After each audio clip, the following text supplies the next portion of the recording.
Good morning and welcome to the Tom Brokaw News Center here at Universal City. I'm Conan Nolan. With us now is Congresswoman Karen Bass of the 37th District of California, including Culver City and parts of West and South Los Angeles. So, Congresswoman, thanks for taking the time. You're the author of the George Floyd Justice in Policing Act, which passed the House and is now being negotiated in the Senate. One of the key provisions is to get rid of something called qualified immunity, which would make it easier for someone to sue a police officer individually in civil court for alleged misconduct. Why is that so critical to your efforts? Well, the bottom line with qualified immunity and a couple of other parts of the bill is the need for communities, individual families to be able to hold officers accountable when their actions result in great bodily harm or death. And qualified immunity is actually not a law. It's a court decision. It's so messy that it has come before the Supreme Court a couple of times in hopes that the Supreme Court would clarify the law. And since the Supreme Court has not a couple of times, we need to. We have to do something that changes the behavior of individual officers and individual departments. And so one of the things that we saw with the torture and murder of George Floyd is that Derek Chauvin was looking at the cell phone. He knew he was being recorded and he didn't even care. And I think one of the reasons he didn't care is because he didn't think anything was going to happen to him. So Senator Tim Scott, Republican of South Carolina, has suggested a compromise, make it easier to sue the officer's police department instead of the officer himself. Will your side accept that?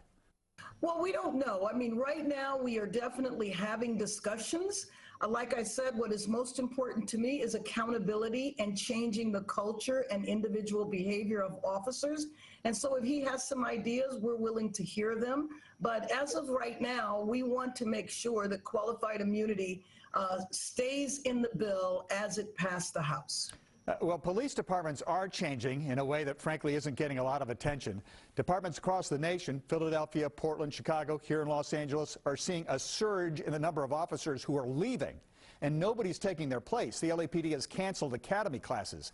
How do you recruit for this job while at the same time telling those new recruits, hey, we're going to make it easier for someone to go after you in civil court and in criminal court in case you screw up?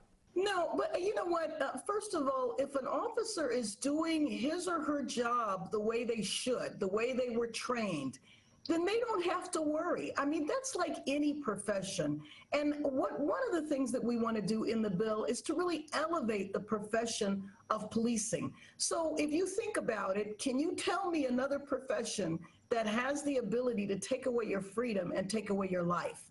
With that kind of power, you would think that transparency and accountability would be absolutely critical.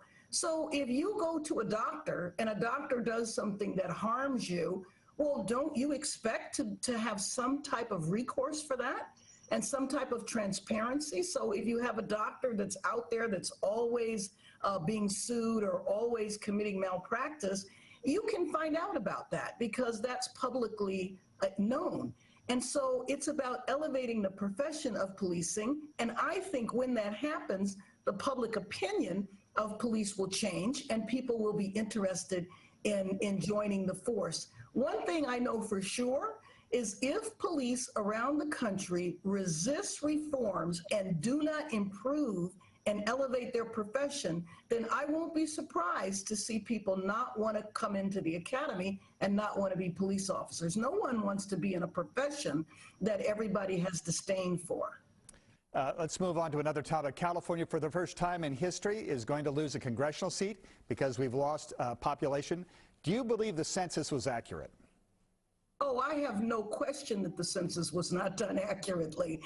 But you know, who expected to be conducting a census in the middle of a pandemic?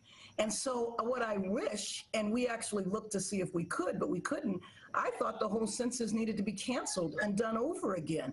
We know that it was done poorly, and I'm not saying that in terms of California, but nationally, the census was done poorly, and the administration, the Trump administration, did everything they could before they left office to slow down the reporting, to make it difficult. Remember, they cut the funding. We tried to put the funding in.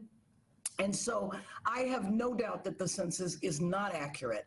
And finally, the president talked about raising taxes on the wealthy to pay for his infrastructure plan, saying they need to pay their fair share. But billionaires are significantly taxed in California.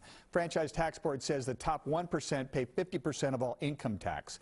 The state depends on taxing profits from investments, capital gains as well. So if you raise federal taxes on top of that, plus because state and local taxes, what's called SALT, can no longer be deducted from your federal taxes, you could have a burden that could be the tipping point for the wealthy changing their address. Elon Musk left, Larry Ellison of Oracle's left. Is that a concern? Well, I'm one that supports us addressing SALT at the same time, because that hurt everybody in California to not be able to have the full deduction that we enjoyed before. And you do remember now, it's important, that was only done in a way that hurt states that were majority Democratic.